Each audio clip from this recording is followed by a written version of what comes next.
Hello, welcome to the PEP Talks. This is our podcast where we talk about all the wonderful things that are happening in the Consolidated School District of New Britain. I'm here with Kyle Greene-Pendleton, and he works here at Lincoln School. Welcome. It's a pleasure. So you work as a speech-language pathologist. Yes, sir. It sounds obvious by its title, but it's really not. It's probably the kind of job that I think not a lot of people fully understand. So tell us about your work as a speech-language pathologist and what it's like here at Lincoln School. Sure, no problem. You're right. Not a lot of people know what it is that speech-language pathologists do.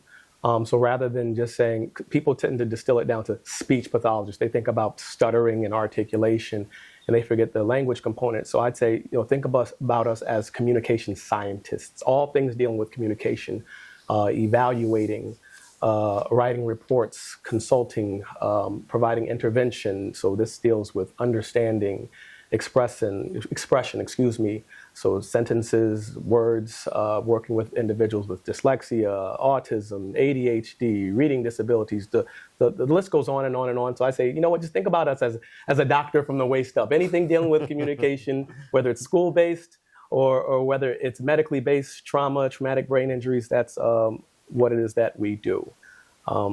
As far as here at Lincoln School, I've been in the district since January of 2008. At Lincoln Elementary, I am the SLP in our KEY program, which is a self-contained program for autistic individuals or children with autism. I use both language, so person first and identity first language.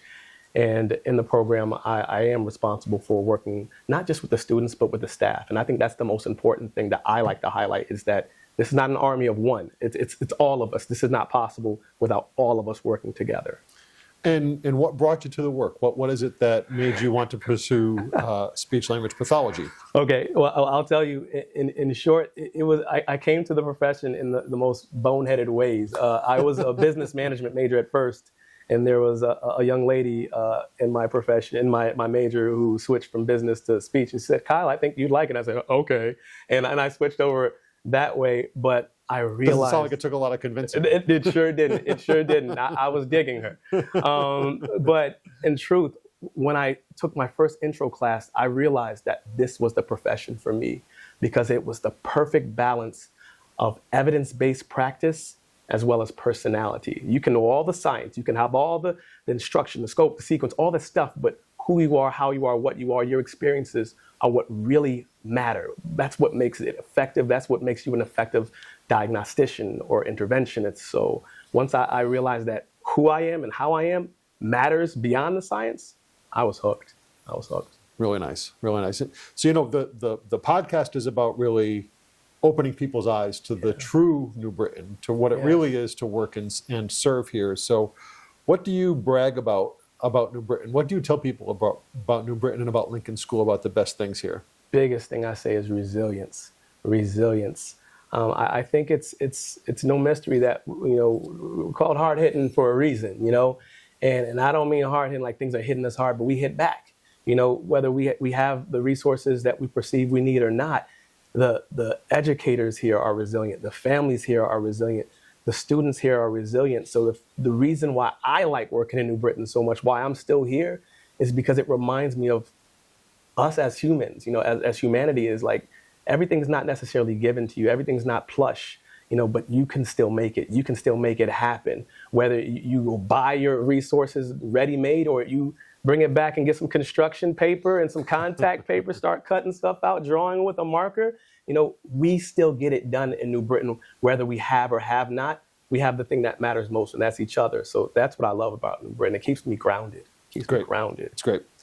So who influenced you professionally? When you think of those people who have kind of guided you or shaped you professionally, who do you think of? It's interesting that you ask that. I was speaking to some other individuals earlier about this, and the foundation would have to start with my mother and my grandmother. My grandmother, she didn't get beyond a middle school education, but my mother is a retired special education teacher. So that's what I knew coming up. In the summertime, it wasn't summertime fun time. It was, all right, let's pull out these workbooks and let's do that.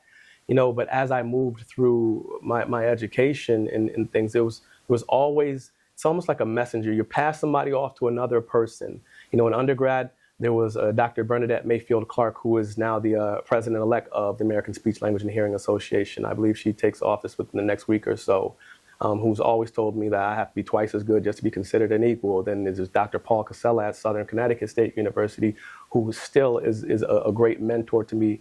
So many different individuals, but in truth, it's not just the professionals that were overseers or professors or colleagues. I think it's the individuals that I've worked with that have really influenced me, because when they show me that they value what I have to say, that they're like, hey, Kyle, I learned something from you. I'm like, me? I mean, are you sure you learned something from me? And that's like when somebody shows you that they get something from you, like, well, let me go get some more of that stuff. I want to keep doling this stuff out. I want to make sure I can keep helping people. Yeah. So I think my colleagues are what really influenced me the most. You remind me of a similar answer of my own when people in interviews or whatever ask me who's my influence, my kind of mentor. I always list my grandmother. I think so much of what we do is about being a human being first. Yes. And the way she would hold us accountable without dehumanizing or demeaning us is so much about what we do here. In one way or another, we're about holding our kids, or holding, in my case, holding adults accountable, but also you can't do it in a way that makes people want to lean back. They want to have to lean in and as you say, get some more. That's exactly right. And I just, since you said grandmother, I just want to do another quick touch on that. I didn't mean to capture my grandmother. Oh, she only had a middle school. No, it's just, she's one of the smartest and the most influential people that I knew while she was still around. One of the things she always used to say, Kyle, did you get your lessons? And I'm like, get my lessons. Did you study? Did you do your work? She stayed on top of me and my cousins as much as she could.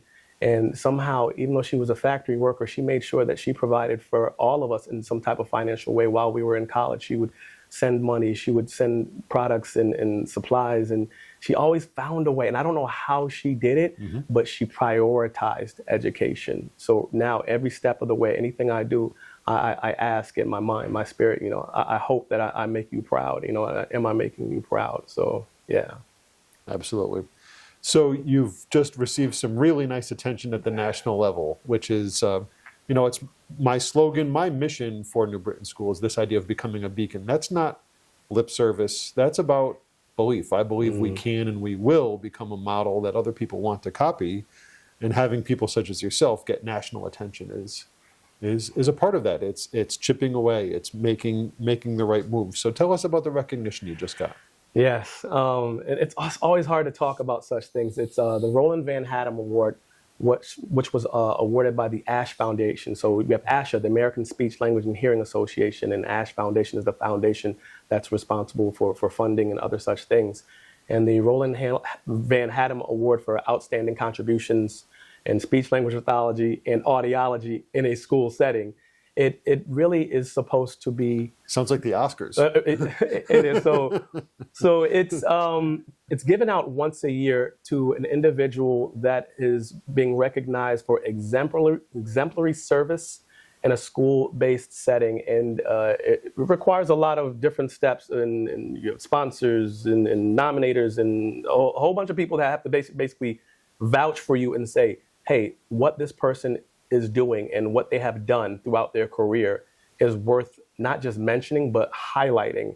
And for me, I was like, well, what do you mean? I didn't do much of anything, but I'm working on that humility and saying, all right, I guess it is somewhat substantial. And I received this award in recognition for co-founding our key program, the self-contained program that I'm working in now.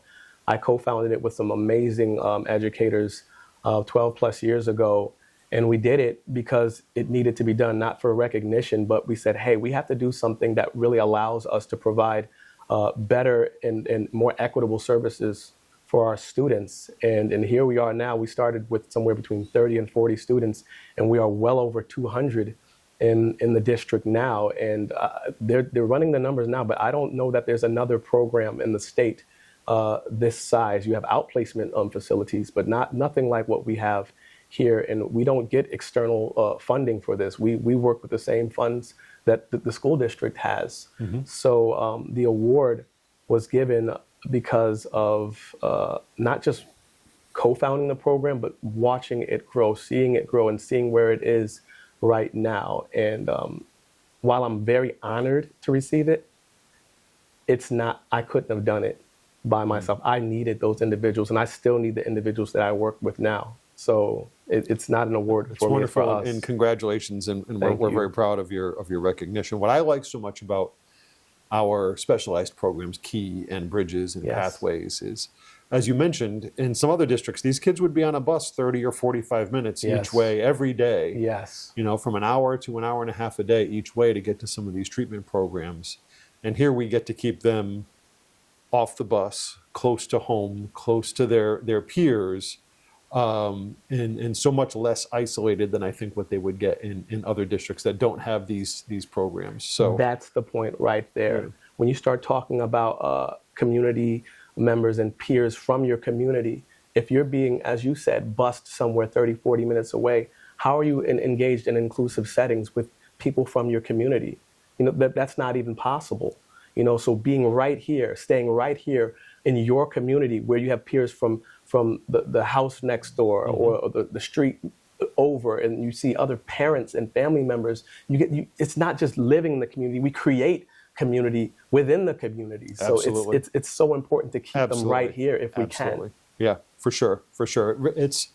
It's a lot of extra effort by folks like yourselves and other staff, but it's worth it. Yes. It's worth it in the way that we choose to serve the kids. Absolutely. So finally, to kind of wrap up our talk today, we always talk a lot in our profession, and we asked earlier about who's inspired us, or hopefully what we have taught to others. We tend to fixate on that because that's our role.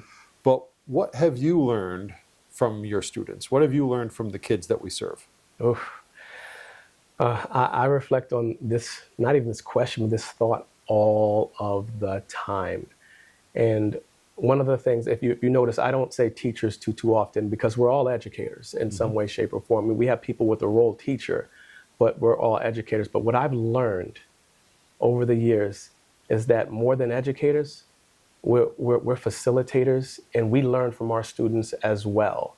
You know, everything that's learned isn't necessarily taught. Like if you touch a hot stove, like nobody had to teach you, like I learned that that's hot and I probably shouldn't Right. do that again. Right. So we educators are often responsible for facilitating learning opportunities, but those opportunities aren't just for the students. Those are opportunities for us too, because as we observe and allow them to learn in natural ways and through environmental engineering and things of that sort, we're learning as well beyond what we thought was possible. We're learning that the ways that we were educated, they were then, and now it's something different. I think that the students are the ultimate teachers.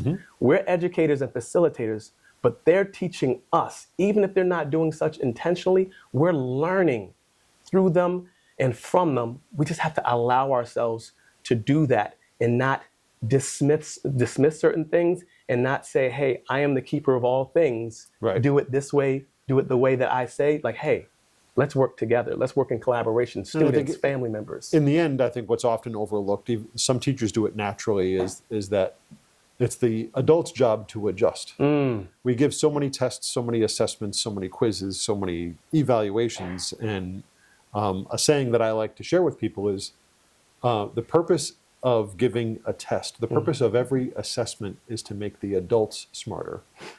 It's not to put a grade in the grade book, which is what it often feels like. But Right. the purpose of giving a quiz, a test, an evaluation, something that's very clinical or medical in nature, Yes. is to make the adult in the room smarter about what the kids need. Yes. And I think in that way we have some similar thinking there of it's the adult's job not to lower standards. We're not doing this so we can lower standards. We're doing it to find a new pathway or a different approach. So I definitely very much agree with your thoughts on that. I want to say thank you for your time. It's been Thank wonderful you. talking. It's my pleasure. And thank you for watching.